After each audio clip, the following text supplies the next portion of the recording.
来看，青沙美国联合健康保险公司执行长汤普森的嫌犯曼吉昂红抓到啊！昨要出庭的时，伊落车雄雄大声喝休哦。资料嘛，显示讲伊的处理是真好业，嘛是美国顶尖大学学生。外界是认为讲，伊可能是对美国的企业甲健保的制度不满，所以杀人。大批媒体记者小号碰压界的曼吉昂落车准备出庭，伊看众人一个了后，突然大声喝。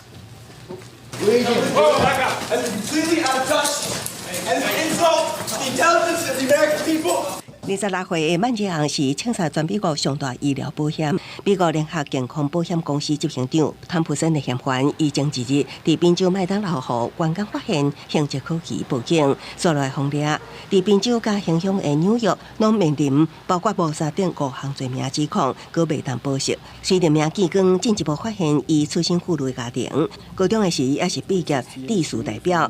伊毕业伫宾州大学有电脑科学学士、硕士双学位。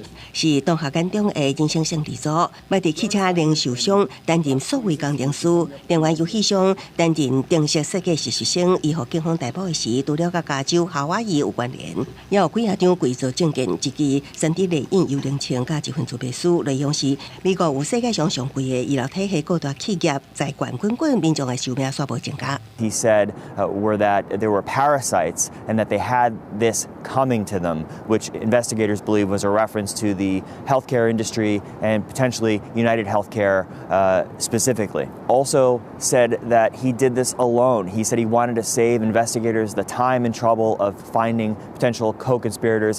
无代表曼吉昂讲到真侪美国人使用健保的心声，互逮捕了后，追踪医社群的人数增加，像 IG 位无到1000，起码9万。曼吉昂伫大香山大的时阵，别个人讲伊脚趾饼疼的问题，也安尼无法度重现。